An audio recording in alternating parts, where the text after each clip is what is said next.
à tous, bienvenue dans votre journal. À la une ce soir, tour à l'épreuve des nouveaux rythmes scolaires. Une semaine après la rentrée, des animateurs manquent à l'appel tandis que les élèves se multiplient sur les temps de pause. Qu'en disent les parents? Nous sommes allés les rencontrer.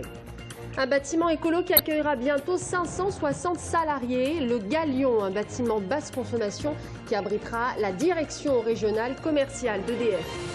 Et puis le Tour FC reprend le chemin des terrains. Demain soir, les joueurs recevront Istres pour le compte de la 6e journée de championnat de Ligue 2. Leur premier match après la trêve internationale.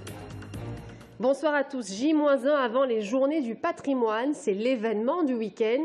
Et pour la deuxième année consécutive, la base aérienne ouvre ses portes. L'année dernière, elle avait recensé 7000 visiteurs sur une seule journée. On vous emmène dans les coulisses en avant-première avec Anaïs Michaud. Un poste de contrôle avec barrière, une enceinte clôturée avec des panneaux indiquant l'interdiction de pénétrer la zone. Une base aérienne est souvent pour les civils un espace que l'on longe sans jamais vraiment pouvoir savoir ce qui s'y passe. Pourtant, la BA 705 vous souhaite dimanche la bienvenue en participant pour la deuxième fois aux Journées du patrimoine. Mais l'accueil du public dans une zone protégée, ça s'organise. C'est un challenge effectivement de pouvoir accueillir le public dans de bonnes conditions. Et c'est ce que l'on va faire. On va essayer de tout mettre en œuvre pour qu'il n'y ait pas trop d'attentes. Toute la base n'est pas ouverte. Il va y avoir une prise en compte par des cars militaires qui feront un circuit entre différents pôles d'animation. Pour l'heure, place aux préparatifs. L'ancien mess, c'est-à-dire la cantine de la base, a été transformé pour l'occasion en salle d'exposition. Le matériel, comme les vitrines par exemple, a été emprunté à la mairie de Tours. Et voilà.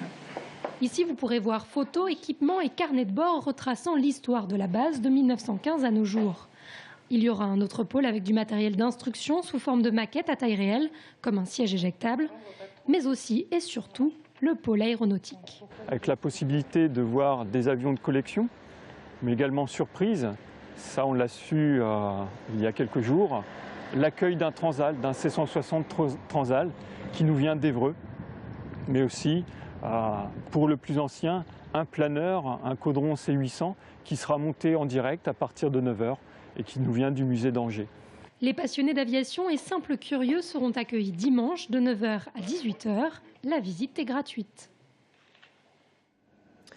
Quel bilan une semaine après la rentrée scolaire? 50% des écoliers d'Indre-et-Loire sont passés au nouveau rythme cette année. À Tours, une centaine d'animateurs manquent à l'appel sur la pause méridienne. En revanche, on compte 200 élèves supplémentaires le matin avant la classe. Alors qu'en pensent les parents et aussi les enfants? On fait le point avec Brian Bock.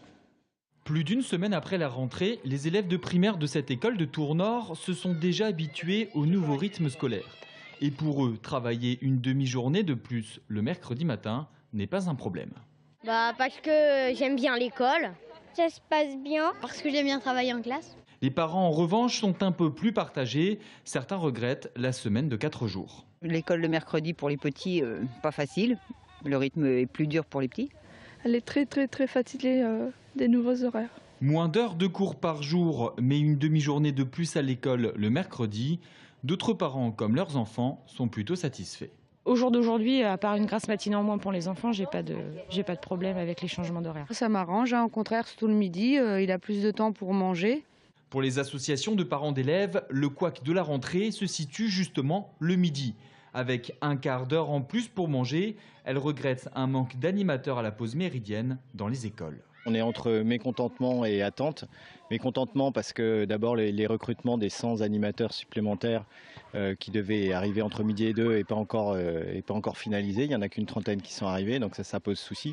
Les enfants sont livrés à eux-mêmes avec un taux d'encadrement qui est insuffisant.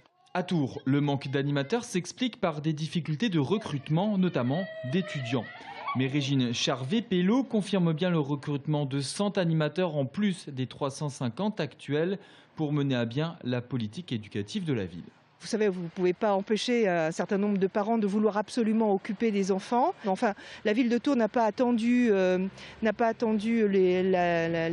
nouvelle loi sur les rythmes scolaires pour faire une vraie politique d'accompagnement pendant justement la pause méridienne. 2013-2014 reste une année scolaire d'expérimentation, une année où des ajustements seront encore nécessaires. Et j'ajoute qu'à Blois, parents et élus ont manifesté devant la direction académique, mobilisée pour l'ouverture d'une classe supplémentaire dans 4 maternelles, les communes de Célette, Vineuil, Suèvre et Saint-Claude-de-Direy. Une délégation a été reçue par le directeur adjoint. Le directeur académique Michel Houdu a déclaré ne pas avoir les moyens d'ouvrir ces postes, du moins pour cette rentrée. Les artisans du bâtiment dans la rue pour défendre leurs salaires et leurs emplois. Demain à Tours, environ 300 véhicules sont prévus pour bloquer la circulation en centre-ville pour dire non aux mesures gouvernementales. Allègement des charges sociales, concurrence déloyale des auto-entrepreneurs. Ils exigent entre autres l'application du taux de TVA à 5% sur l'ensemble des travaux. Je vous propose d'écouter le président de la CAPEB d'Indre-et-Loire. On veut 5, on aura 5, sinon on se manifestera différemment, on bougera. On ira, on prévoit déjà des tas d'offensives, hein. Le gouvernement ne lâchera pas. On l'a gagné, cette TVA, on l'a demandé, on l'a créé. Strauss-Kahn nous l'a donné en 99. Nous, on l'a mérité, on a montré qu'on avait formé, qu'on avait créé de l'emploi. Ils sont en train de détruire l'emploi qu'on a créé, au bénéfice des grands groupes, puisque je rappelle que la TVA 5 qu'ils ont donnée pour le logement social, ça va pour des grands groupes, hein. Ce n'est pas nous qui allons construire des 4-5 étages. À Blois, des étudiants échappent à un incendie. 2 appartements sur 6 en proie aux flammes. L'incendie s'est déclaré la nuit dernière dans un immeuble ancien près de l'église Saint-Nicolas. Aucun blessé n'est à déplorer. Un bâtiment écolo qui accueillera bientôt 560 salariés en plein cœur des 2 Lyons. Le Galion, c'est le nom de ce nouveau bâtiment basse consommation, imaginé par l'architecte Jacques Ferrier qui avait conçu, je vous le rappelle, le pavillon France à l'exposition universelle de Shanghai en 2010. Cet immeuble abritera la direction régionale commerciale d'EDF. Florent Carrière. Il constituera avec la future Tour Lumière l'entrée du quartier des 2 Lyons dans sa partie nord. Le Galion, un immeuble qui se veut exemplaire en matière environnementale. Il se paye même le luxe d'être 50% en dessous de la norme actuelle de consommation d'énergie, la norme dite RT 2012. Pour ce faire, l'équipe de Jacques Ferrier a utilisé toutes les techniques désormais éprouvées. Isolation thermique, toit végétalisé, système double flux de ventilation, pompe à chaleur, mais également orientation du bâtiment. Nous, architectes, on ne peut plus concevoir un bâtiment sans se référer à son exposition et à la course du soleil. Il faut savoir positionner les choses pour à la fois faire rentrer beaucoup de lumière du jour et aussi empêcher, par exemple, le soleil de faire surchauffer les espaces intérieurs. Ainsi, les façades exposées ont toutes été dotées d'abat-jour, ces plaques métalliques qui permettent de filtrer les rayons du soleil. Parallèlement, l'immeuble a été conçu en V. Ainsi, il dispose d'une ouverture au nord en son centre. Un apport de lumière non négligeable, c'est autant d'éclairage en moins dans les bureaux. EDF, qui a signé un bail de 9 ans, y voit également un élément de motivation des troupes par la qualité de vie au travail, des employés appelés eux aussi à s'inscrire dans cette démarche environnementale. On a le tramway, on va mettre en place un plan de déplacement spécifique au niveau de l'entreprise, donc pour encourager les gens à utiliser le tramway, à utiliser les gares intermédiaires, parking en particulier, à utiliser l'autopartage. Donc on met en place un système d'autopartage performant, avec une priorité pour les places de parking données aux gens qui utilisent le système d'autopartage. Et naturellement, on a la chance d'avoir des pistes cyclables, donc l'utilisation du vélo sera aussi encouragée. Pour EDF, s'installer dans des locaux aux normes BBC permet également de donner l'exemple à ses clients. Le Galion, grâce à ses faibles consommations énergétiques, s'inscrit dans la réalisation des objectifs de 2050, à savoir la diminution par 4 des gaz à effet de serre. Partir en vacances coûte cher et pour beaucoup de jeunes ménages, cela est même un luxe. À Tours, 2 jeunes femmes se lancent dans le business de l'échange des maisons. Une première en Touraine. Leur site internet rassemble déjà plus d'une centaine de membres. Romain Delville. Gaëlle est une photographe récemment installée à Tours. Alors quand elle et sa famille ont décidé au printemps de retourner à Paris pour revoir les amis, elle a fait le choix de l'échange de maisons avec une famille parisienne, par l'intermédiaire du site internet adresseaéchanger.fr. Un site créé il y a 5 mois par Marjorie Ravier et Manon Van der Scher. Gaëlle a donc échangé sa maison avec Christophe le temps d'un week-end. On s'était dit que chacun amenait ses draps. Voilà, donc après on a refait les lits. On n'en avait pas d'autres parce que j'ai rempli mon frigo, ils ont rempli leur frigo, voilà, pour qu'ils aient de quoi manger en arrivant. Nous c'était pareil, nos enfants ont joué avec leurs jouets. Et vice-versa. On avait même dit qu'on avait nos vélos, ils n'en ont pas eu besoin, mais ils avaient la possibilité de prendre nos vélos. Nos enfants ont pas emmené leur trottinette, ils ont pris celle qui était sur place. Le site internet compte aujourd'hui 115 membres dans la communauté Adresse à échanger, dont 58 qui ont mis leur annonce en ligne, prêts à échanger leur maison ou appartement.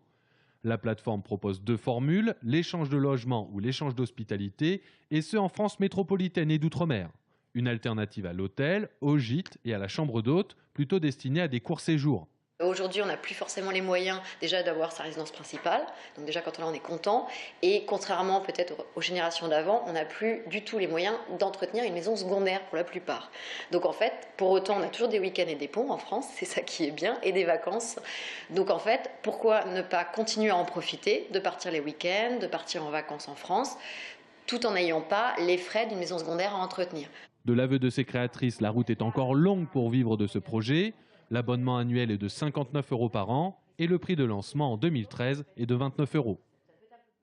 Le Tour FC reprend le chemin des terrains. Demain soir, les hommes d'Olivier Pantaloni recevront Istres pour le compte de la 6e journée de championnat de Ligue 2.